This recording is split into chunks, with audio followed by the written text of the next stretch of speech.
नमस्कार, मैं हूं शुभम शंकधर। आप देख रहे हैं मनी 9। रविवार का दिन, घड़ी में बज गए 11:15 और समय हो गया आपके पसंदीदा साप्ताहिक कार्यक्रम इकोनॉमिकम का। अर्थात की नई किस्त के साथ मेरे साथ स्टूडियो में मनी 9 के एडिटर अंशुमान तिवारी जी आ गए। सर, बहुत स्वागत है आपका भी। अंशुमान जी से आज के अर्थात पर चर्चा शुरू करें उससे पहले मैं आपको बताता हूं कि आज इकोनॉमिकम में क्या खास होगा। आज का जो अर्थात है दरअसल वो बड़ा अनोखा है, बड़ा नया है। वो आपको एक नई दृष्टि देने वाला है, एक नई बात बताने वाला है। आपके मन में अर्थव्यवस्था को लेकर, आबादी को लेकर जो पहले से स्थापित मान्यताएं हैं उनको तोड़ने वाला है। लेकिन अर्थात पर चर्चा शुरू करें उससे पहले आपको बताएं कि इकोनॉमिकम के सफर में क्या क्या आएगा। सबसे पहले आएगा अर्थात, जिस पर अंशुमान जी से चर्चा होगी विस्तार में। उसके बाद आएंगे आपके सवालों के जवाब। फिर होगी आपकी इनकम की बात। इनकम की बात में आपसे जो भी प्रॉमिस किए थे, पहले इनकम की बात में आपसे प्रॉमिस था कि एक पर्सनल फाइनेंस का बढ़िया बुलेटिन लाएंगे। शुरू हो चुका है मनी मॉर्निंग। हर दिन आप देखते होंगे मोबाइल ऐप पर सुबह 7 बजे आ जाता है।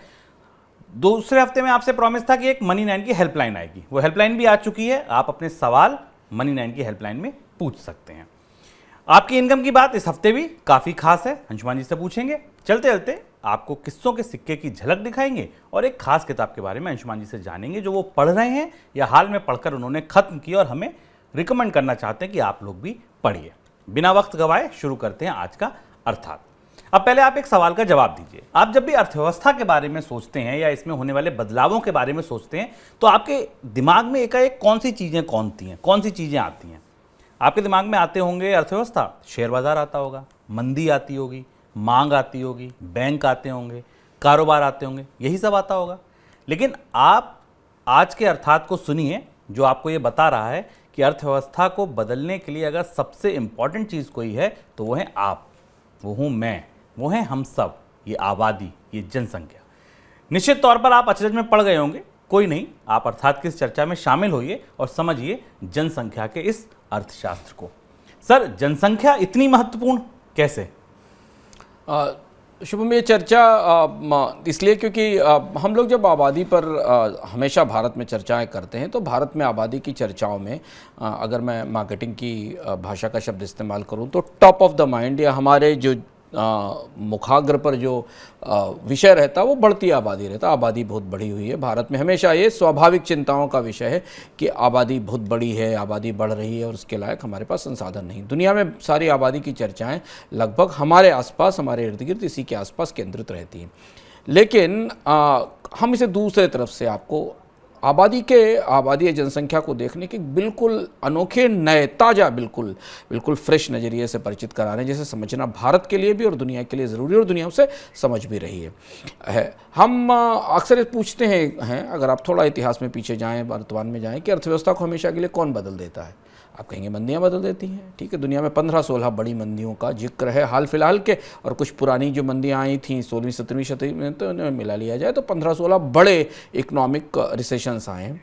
कौन बदल सकता है दूसरी ताकत? महामारी। हाँ, महामारी हमने कोविड देखी, इससे पहले स्पेनिश फ्लू था, उससे पहले प्लेग था।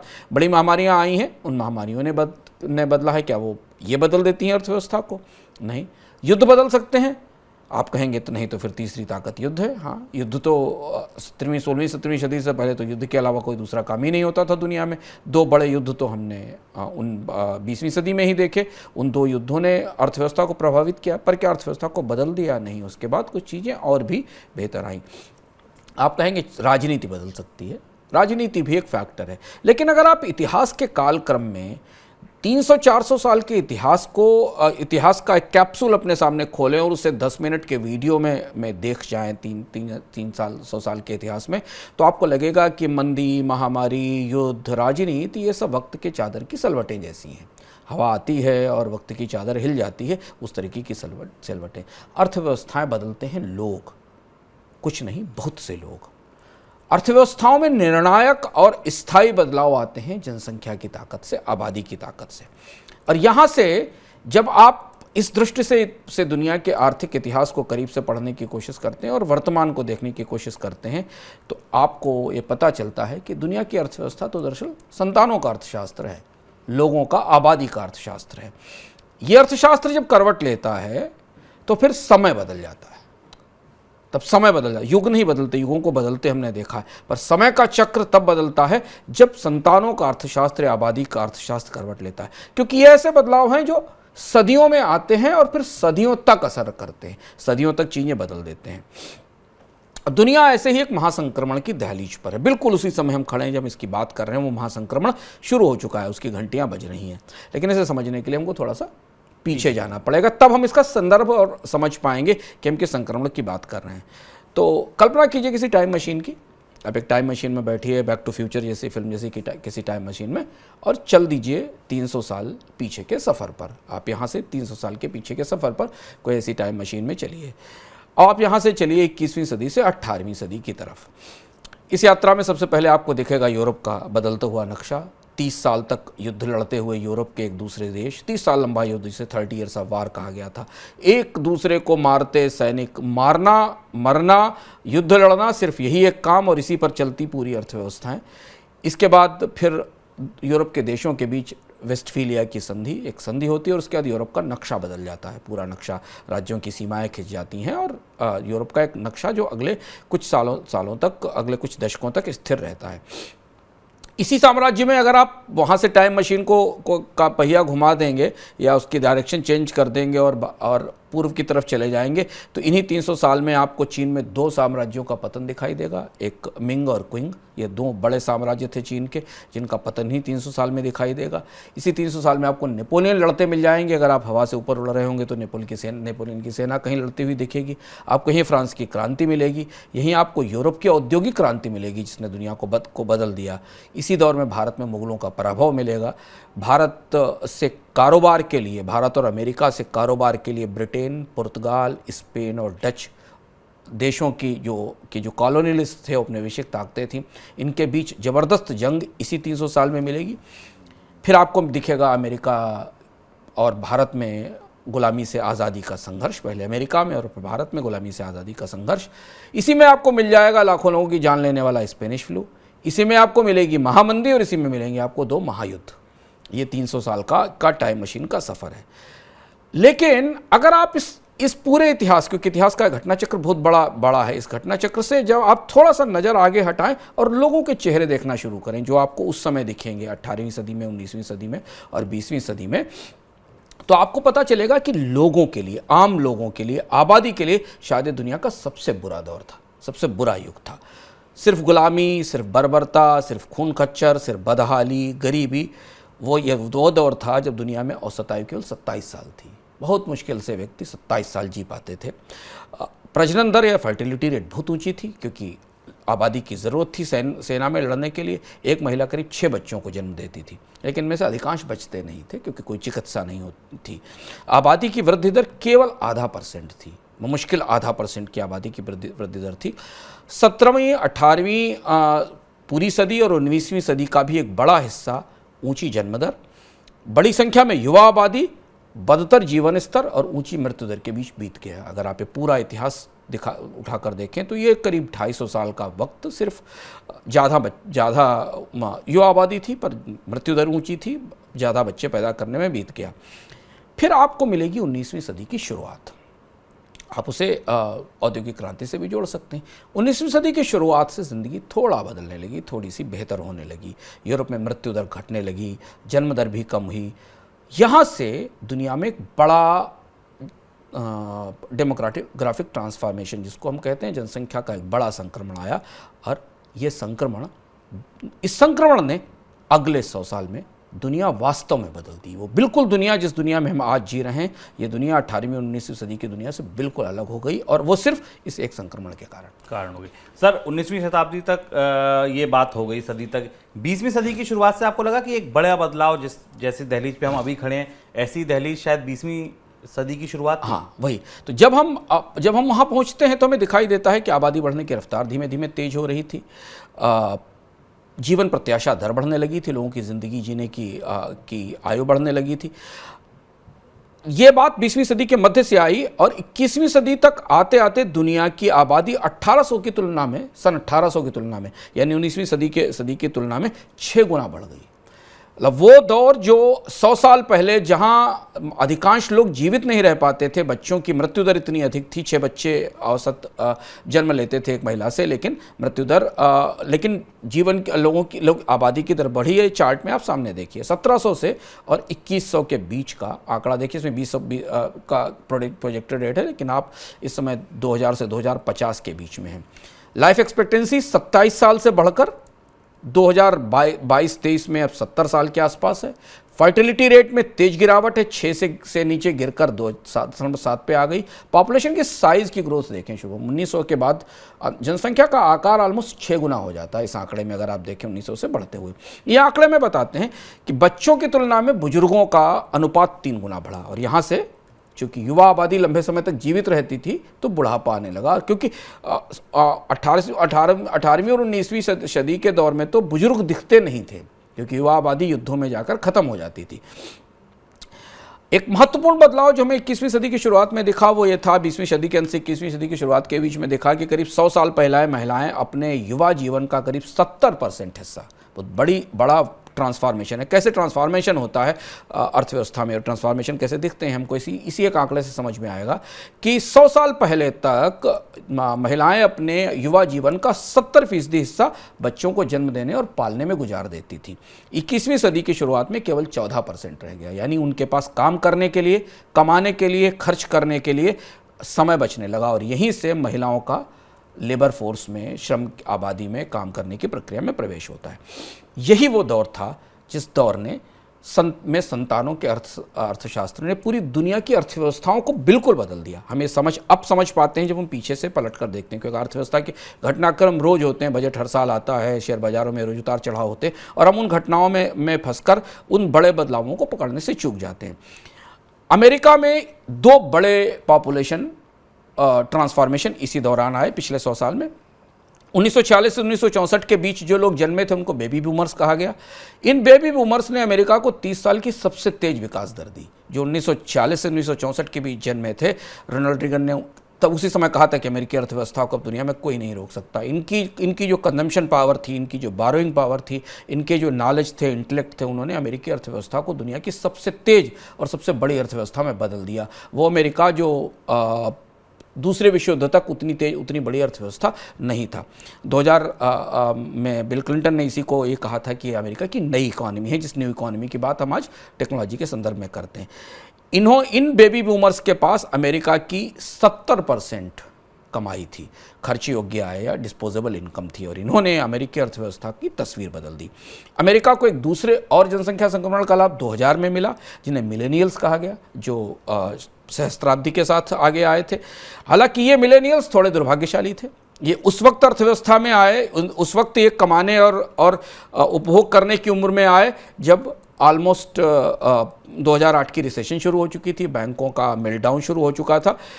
इधर 1980 के बाद भारत और चीन जैसी अर्थव्यवस्थाओं में जनसंख्या बढ़ी और श्रम शक्ति बढ़ी, और खपत और उत्पादन और श्रम शक्ति के साथ इन अर्थव्यवस्थाओं में नया बाजार और नए लेबर आने लगे। जबकि यही वो दौर था जब यूरोप में बुढ़ापा शुरू हो गया था, क्योंकि यूरोप में जनसंख्या का ट्रांसफॉर्मेशन बदल चुका था। अब ये चार्ट अगर आप गौर से देखें तो आपको इसमें ये जनरेशन का दुनिया में जो जनसंख्या का संक्रमण है, प्यू रिसर्च सेंटर का ग्राफ है, से आप ध्यान से देखें तो आपको दिखाई देगा कि 1965 से 1980 के बीच जो थी वो जनरेशन एक्स थी, उसके बाद मिलेनियल्स और जनरेशन जेड। बेबी बूमर्स ने 1964 से लेकर 1940 से 1964 के दौर में जो बदलाव किया, इस आंकड़े को अगर आप अमेरिका के आर्थिक विकास दर के पिछले 50 साल के आंकड़े से देखें तो आपको दिखाई देगा यहीं से अमेरिका की महाशक्ति बनने का दौर, आर्थिक रूप से महाशक्ति बनने का दौर शुरू होता है। और अमेरिका शायद दुनिया के उन भाग्यशाली देशों में से है जिसे 2 बड़े कंज्यूमर एक्सप्लोजन्स का लाभ मिला है अपने पूरे पिछले सालों में। अब आप आगे लिख रहे हैं कि हम जिस मोड़ पर अब खड़े हैं, ये 300 साल का सबसे बड़ा बदलाव यहाँ से शुरू हो रहा है। हाँ। वो क्या है सर? ये वही संक्रमण है जिसकी हम बात कर रहे हैं। शुभम, ऐसा अक्सर होता क्या है ना कि जनसंख्या की चक्की इतनी धीमे चलती है और इतना महीन पीसती है कि हम भूल ही जाते हैं कि लोगों से अर्थव्यवस्था बनती है। जनसंख्या की चक्की बहुत धीमे धीमे चलती है, पीढ़ियां बदल जाती हैं, लोग आते हैं चले जाते हैं, मृत्यु होती है, उसके बाद ये समझ में आते हैं संक्रमण, क्योंकि जनसंख्या के संक्रमण आज जो भारत में जन्म लेने वाले लोग हैं, ये उपभोक्ता बाजार में, जॉब बाजार में 18-19 साल बाद कहीं 20 साल बाद आकर इनकी परचेजिंग पावर और परिस्थिति दिखाई देगी। इस साल में, इतने दिनों में काफ़ी कुछ बदल जाता है। हम अक्सर ये भूल जाते हैं कि अर्थव्यवस्था से लोग नहीं बनते, लोगों से अर्थव्यवस्था बनती, इकोनॉमी से अर्थव्यवस्था बनती। और अब दुनिया में जनसंख्या का पहिया अपना सबसे बड़ा संक्रमण करने जा रहा है। पैमाने की जो 300 साल जो संक्रमण हमने 20वीं सदी के मध्य से शुरू देखा था, उसका एक दूसरा चरण, एक दूसरा पक्ष हमारे सामने आने वाला है। दुनिया में जनसंख्या का संतुलन स्थायी तौर पर बदलने वाला। और जैसे हमने कहा, जनसंख्या की चक्की धीमे पीसती और देर तक असर करती है। तो जो अब बदलाव आएंगे, ये लंबे समय तक चलने वाले बदलाव होंगे। और इनकी रोशनी में खपत कैसी होगी, बचत कैसी होगी, ब्याज दरें कैसे बढ़ेंगी, महंगाई कितनी होगी, मकान कितने बनेंगे, कारें कितनी बिकेंगी, इन सब के आकलन शुरू हो गए हैं। क्योंकि व्यापार हमेशा, निवेश हमेशा आज से 50 साल और 100 साल के भविष्य की संभावनाएं देखकर किया जाता है। कर्ज भी जो कंपनियां लेती हैं 20 साल 25 साल के तौर पर लेती हैं।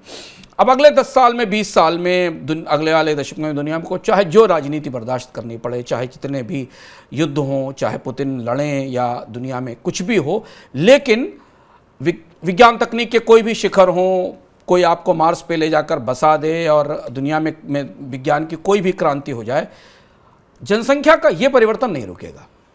ये जो चक्की चलना शुरू हुई, इसे रोकना, इसकी रफ्तार को पीछे भेजना असंभव है, मुश्किल है। क्योंकि ये ऐसा बदलाव है जो नहीं रुकता है।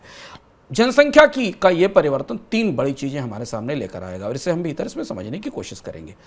कामगारों की कमी, लेबर्स की शॉर्टेज, कर्मचारियों की तनख्वाहें और वेतन बढ़ने का दबाव, उत्पादन में गिरावट और जिद्दी महंगाई। ये 4 बड़े फैक्टर हैं जो बिल्कुल लगभग उसके उल्टे हैं जो हमने 19वीं 20वीं सदी में देखा था। कामगारों की बहुतायत, उत्पादन में बढ़ोतरी, कीमतों में कमी क्योंकि डिमांड से ज़्यादा उत्पादन, खेती में, उद्योग में, बाकी जगह उत्पादन, और सस्ती कीमत पर मिलने वाला बहुत सारा लेबर। सस्ती, क्योंकि अमेरिका में लेबर महंगा हुआ तो आउटसोर्स करके भारत से लेबर ले लिए गए। ये जो चारों फैक्टर जिन्होंने भारत ने दुनिया की अर्थव्यवस्थाओं की पिछली 150 साल बनाए या 200 साल बनाए, ये पूरे फैक्टर अगले 50 और 100 साल में एक दूसरा आकार लेने वाले हैं।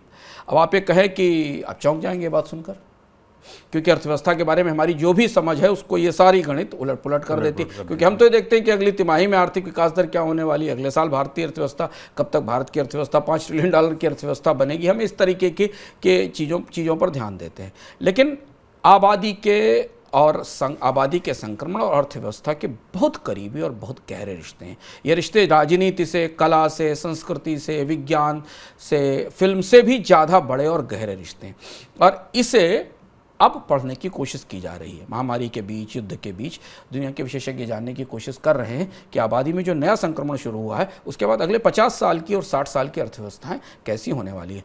चार्ल्स गुडहार्ट और मनोज प्रधान की किताब आई है ताजी, जिस पर काफ़ी चर्चा है बाजार में, ये the great demographic reversal, ageing societies, waning inequalities and an inflation revival.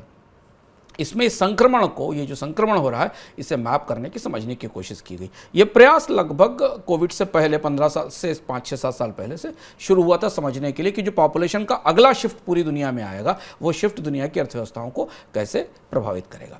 आपने कई बड़े बदलावों का जिक्र किया। आपने पहला बड़ा बदलाव बताया कि भाई काम होगा, कामगार नहीं होंगे। ऐसा कैसे होगा? भारत में जिस तरीके की बेरोजगारी है उसके बीच ये बात हमें बिल्कुल अटपटी लगेगी, हमें बिल्कुल महसूस होगी, लेकिन हम इसे करीब से देखें।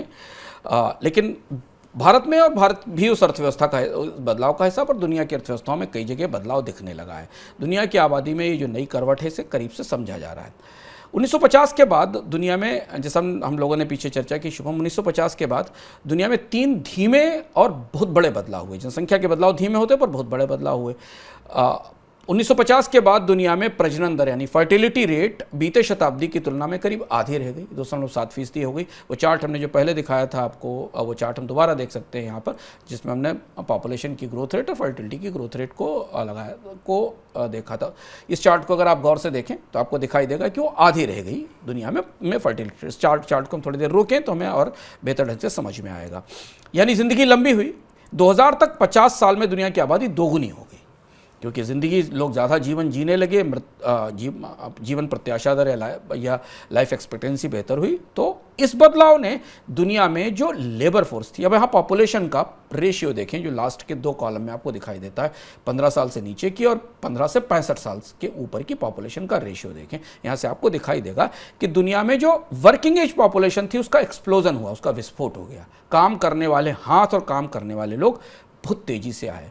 इसे ये कहा जाता है कि श्रमिकों की आपूर्ति का गोल्डन पीरियड था, लेबर की सप्लाई का ये गोल्डन एरा था, सबसे ज़्यादा लोग काम करने वाले उसी में उपलब्ध हुए। हम भारतीय अर्थव्यवस्था का ये जो दशक है ये उस बड़े स्वर्ण युग की पूंछ है, बिल्कुल हम उसकी पूंछ पर खड़े हैं। भारत में अभी वो श्रम शक्ति मौजूद है, हम उसकी पूंछ पर खड़े हैं, बाकी हिस्सा उस पूंछ से बाहर निकल चुका है, यूरोप से आ चुका। 1990 तक ये बदलाव तेज हुआ, इसके बाद बेबी बूमर्स आ गए, जो एक नई युवा आबादी आई थी 50 से 1946 तक बेबी बूमर्स पूरी दुनिया में आए। अभी वर्किंग एज पॉपुलेशन की जो ग्रोथ है 1950 से अगर 2010 के बीच में आप देखें तो आपको अलग अलग देशों में 15 से 64 साल की आयु कैसे बढ़ी है इसको दिखाई दे सकते हैं। इसमें अमेरिका भी है, भारत भी है, जापान, चाइना, रशिया और साउथ कोरिया है।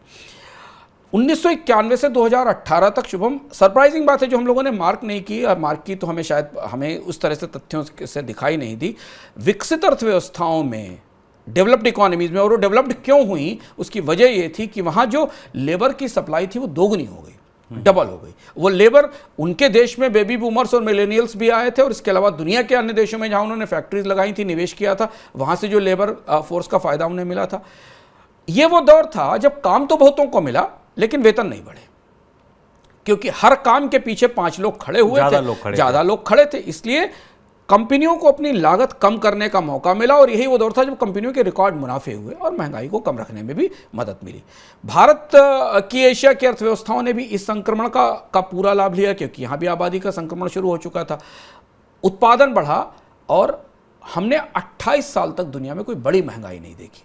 हम लोग इस पर अपने एक इकोनॉमिका में चर्चा भी कर चुके हैं कि महंगाई वापस लौटने के संदर्भ में कि ये भविष्यवाणी की जाने लगी थी कि महंगाई अब कभी लौटेगी नहीं, महंगाई खत्म हो गई। 28 साल तक कोई महंगाई नहीं देखी। इसका फ़ायदा क्या हुआ? इसका फ़ायदा ये हुआ कि दुनिया के लोगों का जीवन स्तर बेहतर हो गया, उन्हें जीवन बेहतर करने वाली चीज़ें भरपूर मात्रा में, प्रचुर मात्रा में और सस्ती मिलने लगी। जैसे मोबाइल देख लीजिए, जब मोबाइल आया था और आज जो मोबाइल जिस तरीके की उपलब्धता है, या बिजली देख लीजिए, या घर के जरूरी सामान देख लीजिए, या पैक्ड फूड देख लीजिए। 20वीं सदी तक लोग कच्चा खाना खाते थे, अब दुनिया की बहुत बड़ी आबादी पैक्ड फूड खा रही। उत्पादन बढ़ा, लेबर को मिलने वाला वेतन कम रहा, महंगाई कम हुई, तो लोगों को जिंदगी में बेहतर बनने लगी। अगर आप एक आंकड़े पर आश्चर्य करेंगे कि बीते 60 सालों में दुनिया का हर परिवार अमीर हुआ है, बीती सदी की तुलना में। अगर आप कल्पना करें, अगर पिछली सेंचुरी की तुलना में करें तो वो एक्चुअली अमीर हुआ है, वो रिच हुआ है, क्योंकि पिछली सदी में अगर वो परिवार होता तो शायद उसकी स्थिति बहुत बुरी होती, उसकी जीवन स्तर में के पास कुछ नहीं होता। तो अगर सदियों के आधार पर देखा जाए तो बीते 60 साल में दुनिया के हर परिवार की आय थोड़ी थोड़ी बढ़ी, और वही हमको कंजम्पशन के तौर पर बाहर दिखाई देती है।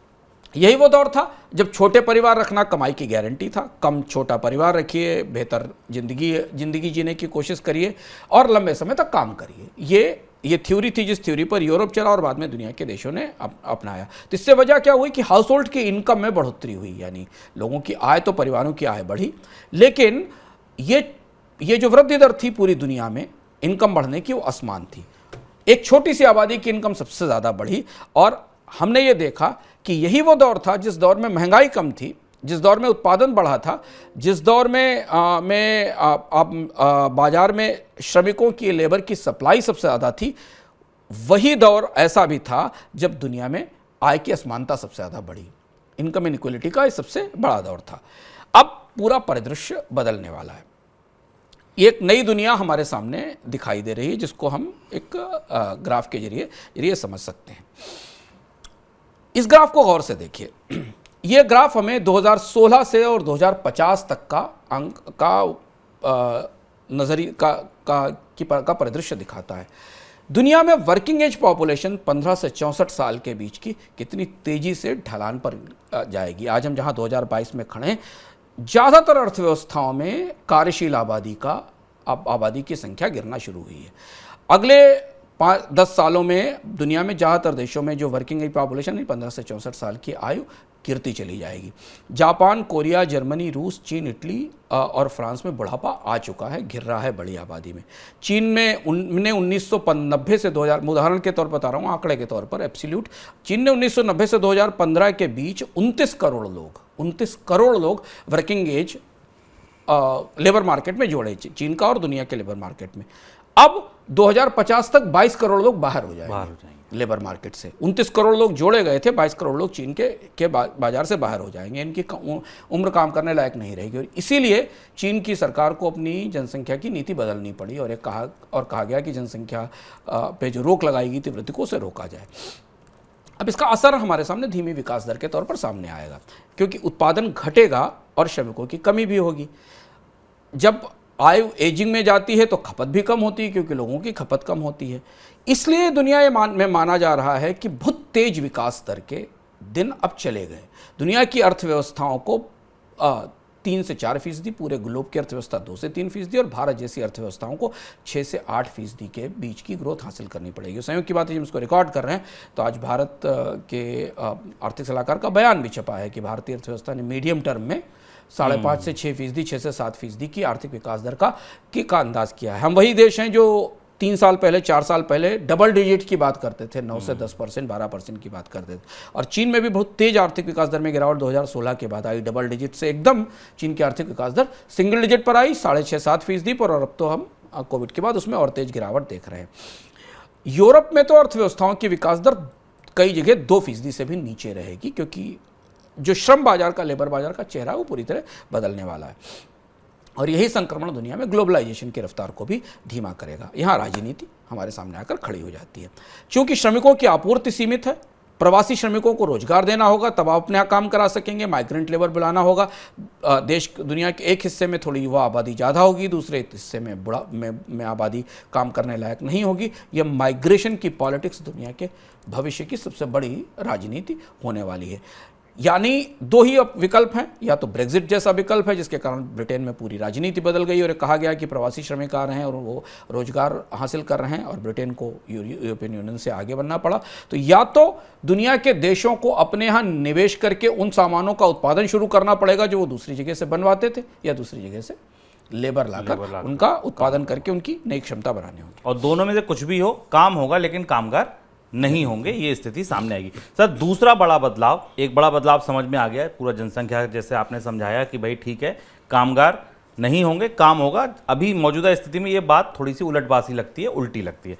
दूसरा, आप कह रहे हैं कि महंगाई की वापसी होगी और ये महंगाई काफ़ी जिद्दी होगी, ये महंगाई टिकने वाली होगी, स्थायी होगी। अब इस चार्ट को फिर से आप एक बार ध्यान से देखिए तो हमें इस चार्ट से महंगाई की संभावनाओं के बारे में दिखाई देगा। फिर दोबारा आप वापस देखिए, 2012 के बाद युवा और बुजुर्ग आबादी का अनुपात बदल रहा है। अगर आप इस चार्ट को लास्ट के 2 पैराग्राफ में देखें, और यही आबादी का डिपेंडेंसी रेशियो है। अर्थव्यवस्था में डिपेंडेंसी रेशियो सबसे बड़ा और सबसे महत्वपूर्ण अनुपात है। लगभग ये वैसा ही अनुपात है जैसा कि आप अर्थव्यवस्था में जीडीपी का या खपत के अनुपात को मानते हैं। यह अनुपात बताता है, शुभम, कि किसी देश की, किसी मोहल्ले की, किसी शहर की, किसी समुदाय की आबादी में कार्यशील लोगों पर कितने बच्चे और बुजुर्ग निर्भर हैं।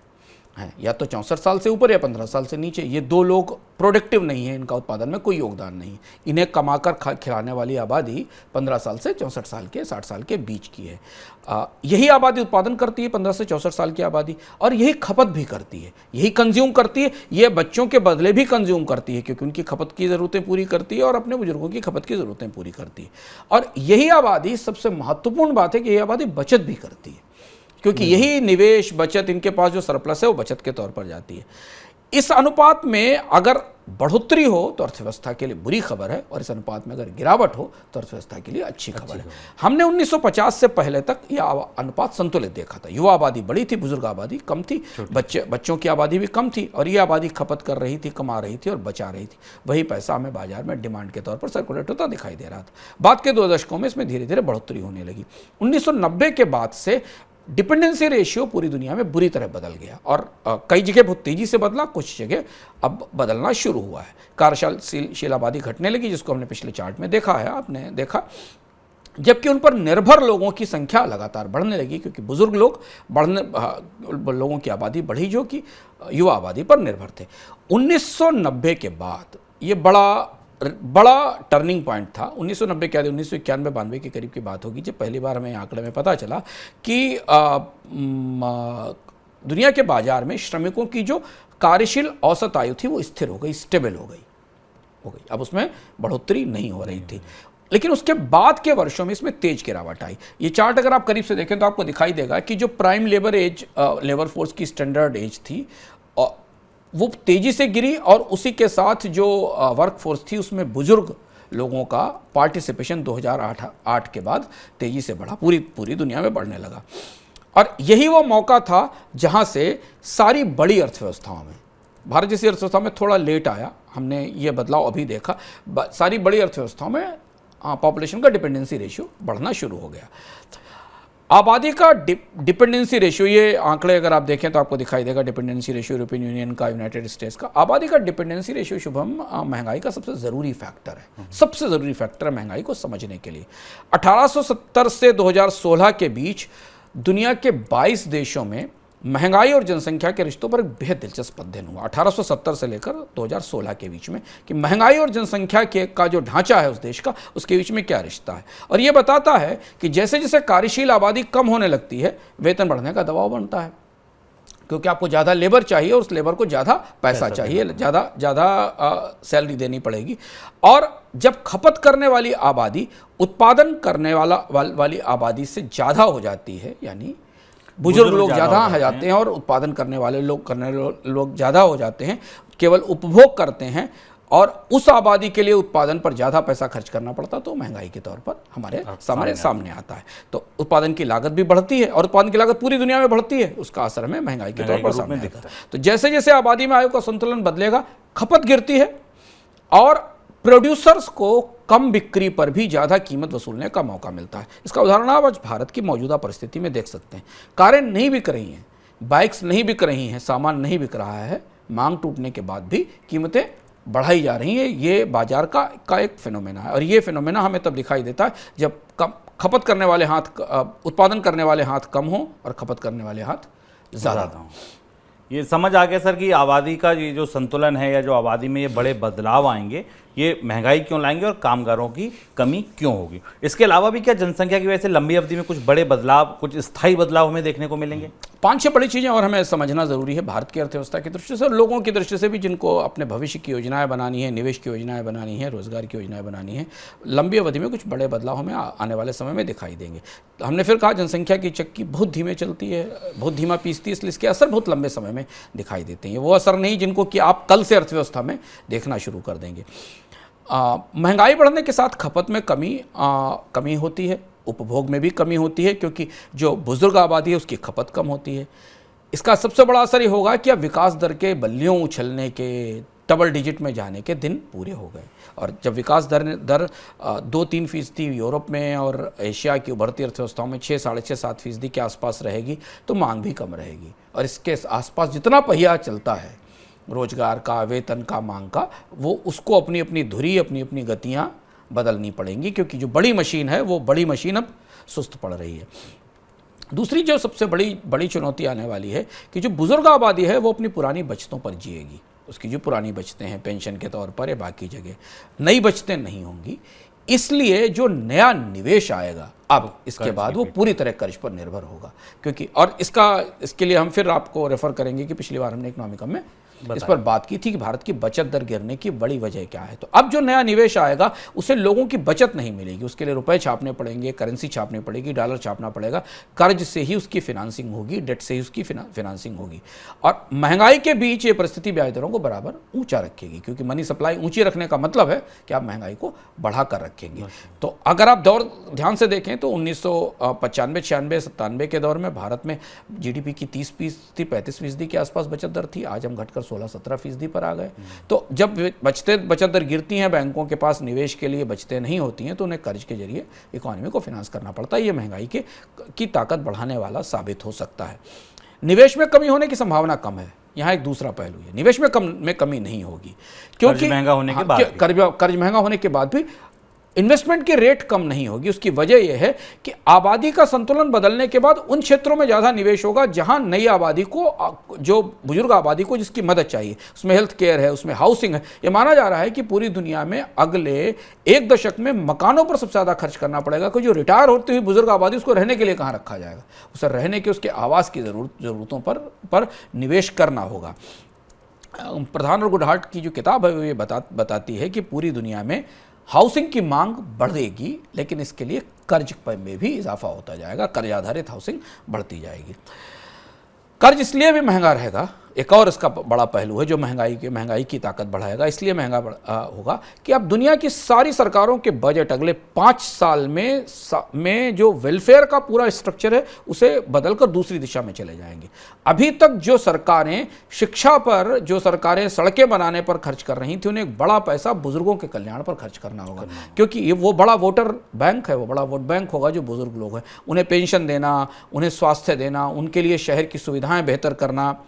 40 सालों में सरकारों ने इसके बारे की तरफ सोचा नहीं था, लेकिन अभी जो आती हुई बुजुर्ग आबादी है, ये सबसे बड़ी राजनीतिक मजबूरी होगी, ये सबसे बड़ा प्रेशर पॉइंट होगी, और इसलिए उन्हें दी जाने वाली सुविधाएं, उन पर ज़्यादा खर्च करना होगा, यानी स्वास्थ्य पर, पेंशन पर काम करना होगा। और इसलिए आप जब ये सुन रहे हैं तब आप भारत में पिछले कम से कम 1 महीने के भीतर पेंशन पर अलग अलग स्रोतों से आती हुई कई खबरें सुन रहे हैं। PFRDA पेंशन की स्कीम लाने की बात कर रहा है, गिग वर्कर्स के लिए पेंशन लाने की स्कीम बात कर रहा है। ये सब चीज़ें अनायास नहीं हैं, ये सारी चीज़ें इन चिंताओं से निकलती हैं। हालांकि वो इस संदर्भ में भले ही ना हो, लेकिन चिंताएं इस तरीके की कि पेंशन जो है वो भविष्य में सरकारों के बजट और खर्च का बड़ा हिस्सा होने वाला है। और इसलिए जब आप पेंशन की बजट को केवल OPS, NPS या भाजपा या कांग्रेस की राजनीति की रोशनी में देखते हैं, तो आप वो बड़ी तस्वीर मिस कर जाते हैं जो डेमोग्राफी के या जनसंख्या के संक्रमण से निकलती है, और जहां पेंशन उतनी ही जरूरी होने वाली होती है जितनी जरूरी बिजली होती है या पानी होता आने वाले समय में। सरकारों को पेंशन का पूरा ढांचा बदलना होगा, और यहाँ 2 ही विकल्प होंगे। अगर सेवानिवृत्ति की आयु बढ़ानी पड़ेगी, और मुझे लगता है कि दुनिया के कई सारे देशों में शुरू रिटायरमेंट की एज बढ़ेगी, तभी सरकारें पेंशन के बिल को आगे समय तक डिफर कर सकती हैं। क्योंकि जीवन की प्रत्याशा दर बढ़ी है, लोग ज़्यादा समय तक काम कर रहे हैं, इसलिए उन्हें वो 70 साल तक काम कर सकते हैं। तो माना जा रहा है कि जो 64 और 65 साल, 60 साल भी कई जगह रिटायरमेंट की अवधि उसको बढ़ाकर 70 साल तक करना होगा। यानी कि जो अवेलेबल मैन पावर है, उस मैन पावर को और ज़्यादा समय तक, 10 साल तक उसका इस्तेमाल और किया जा सकता है। तब आप अर्थव्यवस्था में उत्पादन का संतुलन कर सकते हैं, और इसी से सरकारें अपने पेंशन के बजट को संतुलित भी रख पाएंगी। इसलिए आप देखेंगे कि आने वाले समय में रिटायरमेंट की अवधि भारत में नहीं तो दुनिया की सारी अर्थव्यवस्थाओं में कई जगह तो बढ़ेंगी। स्वास्थ्य सेवाओं पर बड़ा निवेश करना होगा, इन्हें सड़क, दूरसंचार, बिजली जैसी सेवाओं के तर्ज पर विकसित करना होगा। ये बड़ा जनसंख्या के संक्रमण का बदलाव होगा, जिसको आमतौर पर भारत में सरकारें ध्यान नहीं देती। पूरा का पूरा स्वास्थ्य क्षेत्र प्राइवेट सेक्टर के, निजी क्षेत्र के हवाले है, क्योंकि इसकी सबसे बड़ी ज़रूरत होगी कि जब तक आप लोगों को ज़िंदगी बेहतर स्वास्थ्य सेवाएं नहीं देंगे, तब तक आप 65 साल वाले उम्र के लोगों को 55 साल के उम्र वाली प्रोडक्टिविटी नहीं ला पाएंगे। लोगों को स्वास्थ्य की बेहतर सुविधाएं देना, उनको चिकित्सा देना, उनको दुर्घटनाओं से बचाना, उनको अच्छे पोषण देना, इससे ही जो मौजूदा आबादी है, वर्किंग आबादी है, इसको 10-10 साल ज़्यादा काम करने लायक बनाया जा सकेगा। हम लोगों ने पिछले साल एक बार स्वास्थ्य पर चर्चा की थी, शायद इकोनॉमिकम होगा वो प्लेलिस्ट में कहीं पीछे दबा हुआ, आप ढूंढ लेंगे या हम उसका लिंक लगा देंगे, जिसमें हमने चर्चा की थी। और मैकेंजी की एक रिपोर्ट थी जिसमें उन्होंने माना था कि अगर स्वास्थ्य में तकनीकें बेहतर की जाएँ, नए तरीके की सैनिटेशन व्यवस्था लाई जाए और समय पर इलाज दिया जाए, तो आप बड़ी आबादी की सेहत 40% तक बेहतर की जा सकती है। बल्कि एक स्पेसिफिक डेटा था, बड़ा इंपॉर्टेंट आंकड़ा था वो, कि यदि स्वास्थ्य पर प्रति $100 एक्स्ट्रा खर्च किया जाए तो भारत में एक व्यक्ति के जीवन में स्वस्थ 1 वर्ष बढ़ाया जा सकता है, 12 महीने बढ़ाए जा सकते हैं, अगर सरकार $100 हेल्थ पर एडिशनल खर्च कर सकती है। मतलब 2040 तक दुनिया की स्वास्थ्य सेवाएं सुधार कर दुनिया के GDP में $12 ट्रिलियन एडिशनल जोड़े जा सकते हैं। यही लोगों की प्रोडक्टिविटी, इनके काम करने के समय बढ़ाए जा सकते हैं, जो कि ग्लोबल GDP का करीब 0.4% के आसपास होगा। अब यहाँ से एक अच्छी खबर निकलती है, क्योंकि वेतन बढ़ने की संभावना है, तो यहाँ से दुनिया में शायद आय असमानता में आने वाले समय में इनकम इनइक्वलिटी जो हमने सबसे अच्छे दौर में बढ़ती हुई देखी थी उसमें थोड़ी कमी होगी। हालांकि इस पर बहुत मतभेद है क्योंकि आय असमानता बहुत जटिल है, हर देश की अलग अलग इनकम इनइक्वलिटी है, अफ्रीका, भारत और चाइना और अमेरिका में अलग अलग। लेकिन औसत आधार पर ऐसा लगता है कि अगर लोगों की तनख्वाहें और वेतन बढ़ेंगे क्योंकि उनको काम देना पड़ेगा, उद्योगों को कामगार चाहिए होंगे, तो शायद इसमें बढ़ोतरी होगी। शुभम, अर्थशास्त्र का जो सबसे लोहा नियम है ना, जो सबसे आयरन या जिसको आप कहते हैं, दुनिया में सारे नियम बदल सकते हैं, दुनिया में स्टॉक मार्केट के नियम बदल सकते हैं, बैंकिंग के नियम बदल सकते हैं, दुनिया का सबसे बुनियादी नियम अर्थशास्त्र का किसी बजट पे, किसी बैंक पे, किसी करेंसी पे आधारित नहीं है, केवल लोगों पे आधारित है, जनसंख्या पर आधारित है। हिसाब यह है कि आर्थिक विकास बराबर लोगों की संख्या में कमी या बढ़ोतरी और लोगों की उत्पादकता में कमी या बढ़ोतरी। सीधा थ्योरी है किसी देश के आर्थिक विकास को नापने के लिए वहाँ की जनसंख्या में कितनी कमी या बढ़ोतरी होती है और उसकी प्रोडक्टिविटी और उत्पादकता में कितनी बढ़ोतरी होती है। कोई भी अर्थव्यवस्था लोगों की संख्या और उत्पादकता बढ़ाकर ही आगे बढ़ती है और यहीं से बचत आती है, यहीं से टैक्स आता है, खपत होगी तो टैक्स होगा और ये सारी चीज़ें ये सारी व्यवस्था बनती है। अब ये फार्मूला बिल्कुल नई करवट ले रहा है दुनिया में, सारी जगह अगर आप देखें तो नया करवट ले रहा है। यकीन मानिए अगले 20 सालों की, 25 सालों की दुनिया आबादी की दृष्टि से, हमारे आपकी दृष्टि से, लोगों की दृष्टि से बिल्कुल नई दुनिया होने वाली है, बिल्कुल बदली हुई दुनिया होने वाली है, लोगों की दृष्टि से, आबादी की दृष्टि से और उस ताकत की दृष्टि से जिस ताकत से अर्थव्यवस्थाएं चलती और बनती हैं। बाकी चीज़ें तो वक्त है, बाजार है, आता जाता रहेगा, आता रहेगा, जाता रहेगा। लेकिन हाँ, जनसंख्या में बड़ा बदलाव जो होगा वो वाकई कितनी बड़ी चीज़ें स्थापित करेगा, कितनी बड़ी चीज़ें स्थायी तौर पर ले आएगा, ये देखिए। मैंने आपसे कहा था ना कि ये इकोनॉमिकम या अर्थात सुनने के बाद आपको कई बड़ी दृष्टि मिलेंगी, क्या हो सकता है आपको पता चलेगा। आज से 100 साल बाद, आज से 150 साल बाद, 50 साल बाद क्या होगा। तो महंगाई स्थायी होगी, कर्ज महंगा होगा, निवेश आएगा, बूढ़ी आबादी ज़्यादा होगी, पेंशन की उम्र बढ़ सकती है, कामगार होंगे, कामगार नहीं होंगे, काम होगा, महंगाई ज़िद्दी होगी, स्थायी होगी। ये इतनी सारी चीज़ों का पैमाना आपको एक अर्थात बता सकता है, इतनी सारी चीज़ें हो सकती हैं, ये आपको एक अर्थात बता सकता है। यही अर्थात की खासियत है। सर, अब सवाल जवाब। पहला सवाल वेद जी का है, 2 सवाल हैं, एक वेद जी का, एक विष्णु जी का। पहले सवाल पूछता हूँ वेद जी का। वेद जी ये कह रहे हैं कि अमेरिका में मजबूत सोशल सिक्योरिटीज़ के कारण अमेरिका के लोग बचत नहीं करते, महामारी में भी वहाँ की सरकारों ने लोगों को पैसा दिया। भारत में सामाजिक सुरक्षा बहुत ज़्यादा खराब क्यों है? ये हमारी आज की चर्चा से जुड़ा हुआ है। सामाजिक सुरक्षा के पूरे पैमाने, धारणाएं भारत में पिछले 30-40 साल से बजटों की मुख्य चिंता का केंद्र नहीं रही। यहाँ सामाजिक सुरक्षा को लोक लुभावन राजनीति का हिस्सा मान लिया गया। सरकारें जो आपको देती हैं वो ये मानती कि जैसे वो फ्री दे रही हैं, मुफ्त दे रही हैं, अपनी जेब से दे रही हैं, आप उसके लिए टैक्स देते हैं, हम उसके लिए टैक्स देते हैं, ये हमारी बचतें सरकारों के पास पहुँचती। लेकिन ये था युवा आबादी की परिस्थिति कि हर आदमी को काम मिल जाता था, वो अपने लिए भी खर्च करता था, सरकार को टैक्स भी देता था और बैंक में 4 पैसे रख के सरकार के तमाम फालतू के खर्चों के लिए कर्ज लेने की व्यवस्था भी करता था। लेकिन अब जबकि कोविड आया और उसने भारत के स्वास्थ्य ढांचे को हिलाकर झकझोर कर रख दिया, कोविड आया तो भारत में इतने बड़े पैमाने पर बेकारी आई जैसी कभी नहीं आई थी, एक किस्म का बड़ा पलायन देखा।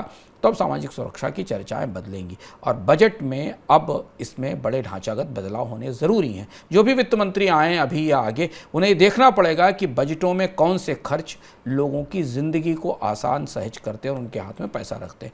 और वास्तविक तौर पर जिस तरफ आपने इशारा किया है, दुनिया की अर्थव्यवस्थाओं ने, खासतौर से पश्चिम की अर्थव्यवस्थाओं ने और पूरब की भी तमाम, कोरिया, ताइवान जैसी अर्थव्यवस्थाओं ने ये सीखा है कि जब संकट आता है अर्थव्यवस्थाओं में तो सरकारें कैसे मदद कर सकती हैं लोगों की। ये उन्होंने सीखा है, चाहे सामाजिक सुरक्षा के जरिए, पेचेक प्रोटेक्शन के जरिए, अनएम्प्लॉयमेंट बेनिफिट्स के जरिए। हमारे यहाँ तो ये सब कुछ चर्चाओं में, प्लान का इसका हिस्सा ही नहीं है सीधे तौर पर। तो इसे तो बजट में लाना ही होगा। अगर ये ऐसी व्यवस्थाएं बजट में नहीं आएंगी तो जो जिस तरीके की आबादी में ट्रांजिशन हम देख रहे हैं, फिर उसकी खपत टूटेगी और सरकार के लिए टैक्स का कलेक्शन भी कम होता जाएगा।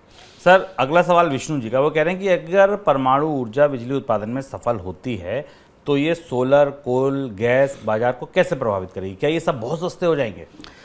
सोलर एनर्जी, कोयले को लेकर भी चुनौतियां दूसरे तरीके की हैं। कोयला वापसी करेगा, कोयला सस्ता है, कोयले का उत्पादन आसान है, कोयले की रीच आसान है।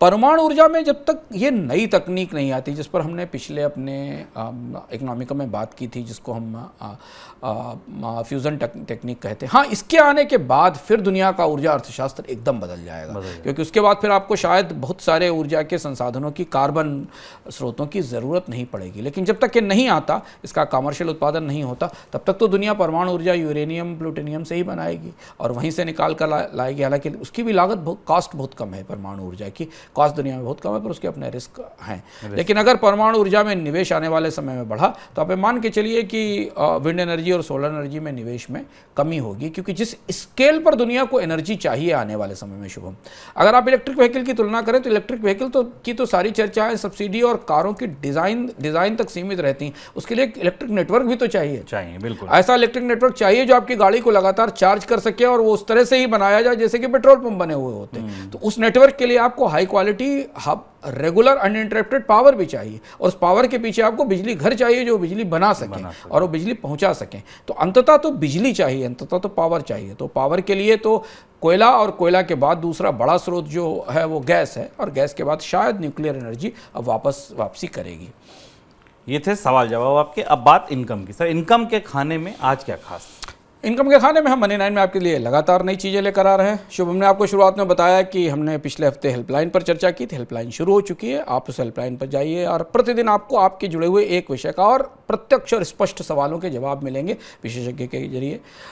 हम पर्सनल फाइनेंस का एक मॉर्निंग बुलेटिन लेकर आए। सुबह अपने दिन की शुरुआत आप मनी मॉर्निंग के साथ करिए, अपने आप को बिल्कुल अपडेट रखिए, क्योंकि अर्थव्यवस्था अंततः सब कुछ है जो अर्थव्यवस्था पर केंद्रित है। इसके साथ मनी 9 के ऐप पर हम लेकर आए हैं रेडियो मनी 9।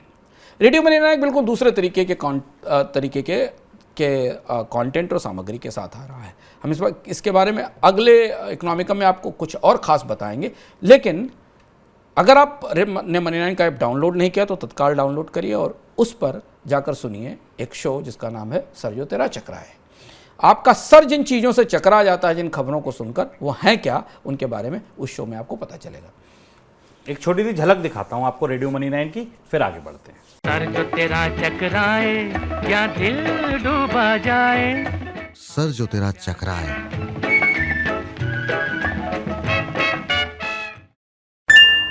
उत्तर प्रदेश के सिंभावली के रहने वाले हैं रमेश का सर आज इसलिए चकराया हुआ है क्योंकि उन्हें पता चला है कि सरकार मुफ्त राशन की एक स्कीम बंद करने जा रही है। तो ये देखिए आपने, ये सुनी आपने, बल्कि रेडियो है, देखी नहीं, सुनी आपने रेडियो मनी 9 की झलक। सर, अब किस्सों के सिक्के में इस बार क्या खास है? किस्सों के सिक्के में इस बार लोगों की बात। क्या आपको पता है कि दिसंबर के पहले हफ्ते में अमेरिका में कुछ ऐसा होने वाला था जिसको लेकर अमेरिकी राष्ट्रपति बाइडेन कांप गए थे? आप कहेंगे हमला होने वाला था। नहीं, अमेरिकी यूरोप में युद्ध छिड़ा हुआ है, पूरा साल भर होने आ रहा है। अमेरिकी राष्ट्रपति बाइडेन कूटनीतिक ढंग से उससे निपट रहे हैं। चीन ताइवान के बीच तनातनी के बीच भी अमेरिकी राष्ट्रपति बाइडेन शांत रहे थे। पूरा ऐसा अमेरिका में क्या होने वाला था दिसंबर के पहले हफ्ते में कि अमेरिकी कांग्रेस और राष्ट्रपति को एक साथ आकर तत्काल एक कानून बनाना पड़ा। और अगर वो कानून नहीं बनता तो अमेरिकी अर्थव्यवस्था में क्या होता, जानने के लिए इस बार किस्सों का सिक्का जरूर देखिएगा। अमेरिका सबसे ज़्यादा किस चीज़ से डरता है? चलिए, तो इस बार अमेरिका चलना है। अर्जेंटीना हुआए थे, चीन हुआए थे, अब इस बार हम अंजुमान जी ले चल रहे हैं आपको अमेरिका, और वहाँ क्या कुछ होने वाला था ये बता रहे हैं। सर, चलते चलते बस एक किताब और बता दीजिए, कौन सी किताब आपने अभी हाल में पढ़ी? मुझे लगता है अगर आप लोग किताब पढ़ना चाहें तो इसी पुस्तक को पढ़कर पॉपुलेशन के संदर्भ में जानकारी ले सकते हैं। जो दिलचस्प किताब है, काफ़ी, हालांकि आंकड़ों में से काफ़ी लैस गंभीर आर्थिक पुस्तक है, लेकिन अगर आप ये किताब देखना चाहें तो इस किताब का नाम है the great demographic reversal, ageing societies, banning inequalities and an inflation revival. Charles Goodhart जो फेमस इकोनॉमिस्ट हैं और मनोज प्रधान की किताब है। अगर आप जनसंख्या की इकोनॉमिक्स को, संतानों के अर्थशास्त्र को समझने में इंटरेस्टेड हैं तो इस किताब को आप इस बार पढ़ सकते हैं, क्योंकि इस किताब का रेफरेंस हमने इसमें दिया है, तो मुझे लगा कि इसी किताब को आपको बताना चाहिए। अगले हफ्ते हम कुछ और नई किताबें आपके पास लेकर आएंगे। तो जिस दिन आप इसे देख रहे हैं साल का पहला दिन है। हमने इसे साल के आखिरी इकोनॉमिकम के तौर पर रिकॉर्ड किया था, 2022 का आखिरी इकोनॉमिकम पर। आप साल की शुरुआत तो रविवार के दिन जिस इकोनॉमिकम के साथ कर रहे हैं वो अगले 10 साल 15 साल के सबसे बड़े बदलाव का एक खाका आपको पेश कर रहा, आपको बता रहा है। शेयर बाज़ारों में उतार चढ़ाव, जीडीपी का गिरना बढ़ना, टेस्ला ट्विटर में कुछ होना, इनसे ज़्यादा और सबसे महत्वपूर्ण ताकत है दुनिया की लोग, आप लोग, हमारे जैसे और आम लोग, और वो किस दिशा में जाएंगे इस पर निर्भर होगा 2023 की गति। तो 2023 की शुरुआत आप आने वाले समय के सबसे बड़े परिवर्तन की एक महत्वपूर्ण जानकारी के साथ कर रहे हैं। बने रहिए मनी 9 के साथ। बने रहिए मनी 9 के साथ, और अगले हफ्ते फिर लेकर आऊँगा अंशुमान जी के साथ इकोनॉमिकम। अगली मुलाकात आपसे मनी सेंट्रल में होगी शाम को 7 बजे सोमवार को। नमस्कार।